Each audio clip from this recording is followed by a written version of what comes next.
Et on vous propose à présent un voyage dans le temps avec le dernier roman historique de Mouna Hachim. Bonsoir. Bonsoir. Vous êtes romancière, amoureuse de la langue française, journaliste, chercheuse en histoire et patrimoine. Et fruit de cette passion, ce livre, Les manuscrits perdus, édition Éric Bonnier. Les manuscrits perdus, ce sont des faits réels. De quoi parle-t-on au juste ?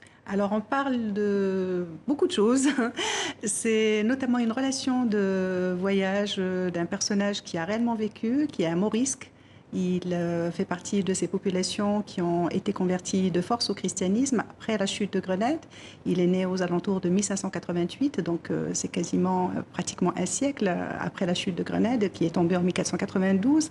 Et donc c'est un personnage qui est né en Espagne et qui va se retrouver au Maroc comme terre d'exil dans un premier temps, avant d'être chargé d'ambassade en France et aux Pays-Bas. Et là, il va se retrouver à Paris, à Bordeaux, au Havre-de-Grâce, à Rouen, à Olonne, en et Vendée. à défendre la cause des Morisques. Tout à fait. Cette histoire de manuscrits perdus, oui. Ça a vraiment existé? Exactement. C'est quoi cette histoire? C'est une histoire absolument fascinante. Alors c'est en 1588 justement, on avait découvert dans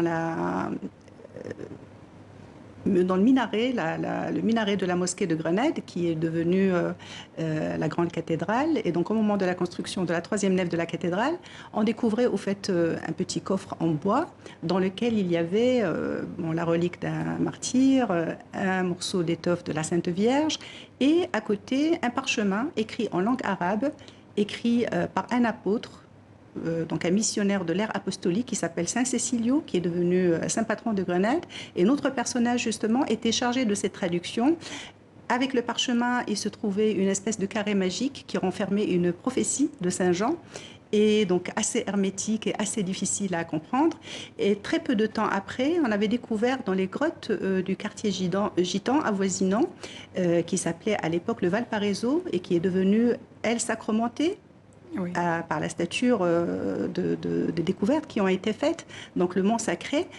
Donc on découvrait là encore des reliques de martyrs et des livres de plomb qui sont au nombre de, je pense, 23, donc quelque chose comme 233 feuillets, écrits en grande partie en langue arabe et qui appartiennent à des apôtres qui seraient arabes, qui seraient venus évangéliser l'Hispanie. Et là, je n'invente rien. Là, on n'est pas dans la romance, on est vraiment dans la découverte, en tout cas, dans les faits historiques.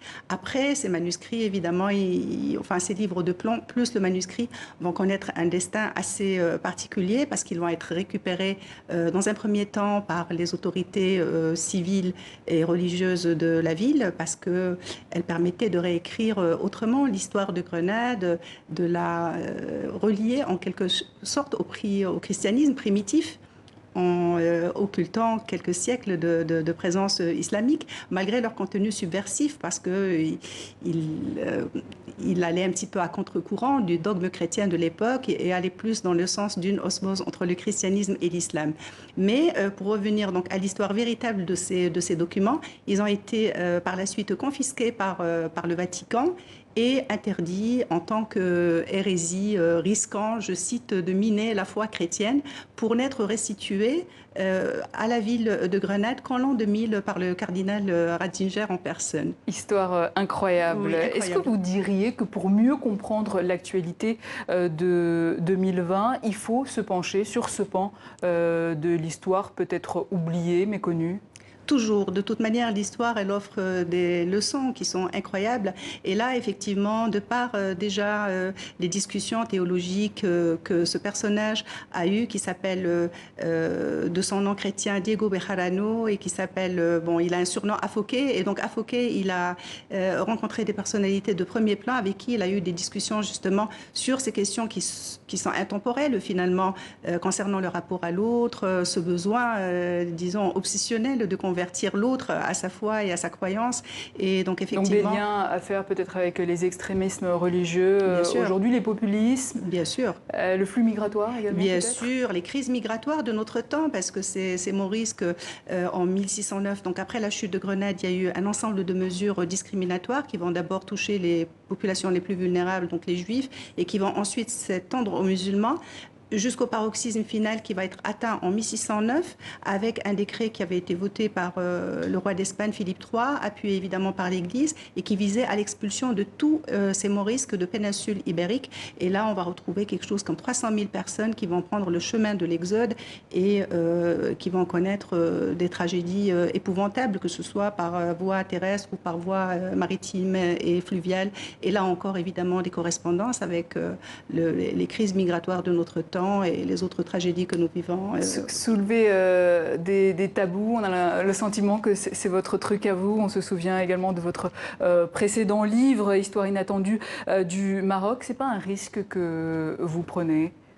Oui, bah, il faut prendre des risques dans la vie. Les choses très lisses, très faciles ne sont pas forcément les plus intéressantes. Parce que vous avez été critiqué pour ces prises de position. Oui, bien sûr, mais il faut, je veux dire, à partir du moment qu'on est blindé sur le plan de la bibliographie, sur le plan de... Donc là, de toute manière, oui, je parce considère... qu'il y a un vrai travail de recherche derrière. Exactement, tout à fait. Donc il y a, là, je considère, entre guillemets, que je reste un peu inattaquable. Après, on peut être d'accord comme on peut ne pas être d'accord. Et là, je suis voilà, ouverte à toutes les critiques. En parlant de risques, depuis 2 mois, la justice marocaine a prononcé une douzaine de condamnations pour des publications sur les réseaux sociaux, des vidéos dénonçant la situation sociale, la pauvreté et la corruption au Maroc. Vous qui êtes journaliste de formation, quel est votre regard sur la situation, la liberté de l'expression au Maroc, la situation sociale également ? La situation sociale est assez délicate, donc beaucoup de choses qui restent à voir et à revoir, qui sont les sempiternels problèmes liés à la justice sociale, liés à ce besoin de dignité pour tous en matière de logement, en matière de scolarité, en matière d'enseignement. Et là, effectivement, avec beaucoup de consternation, on ne peut que déplorer ces arrestations qui se sont succédées et qui sont des fois complètement aberrantes, avec des peines qui vont à 3-4 ans de prison pour des tweets. Et pour, donc là, on se demande de ce qui se passe exactement et on a l'impression qu'il y a une espèce de régression par rapport à certains acquis qui auraient été enregistrés il y a quelque temps. Affaire à suivre donc. Mouna Hachim, merci. Bon retour au Maroc. Je rappelle remercie. que vous êtes auteur des manuscrits perdus aux éditions Éric Bonnier. Voilà.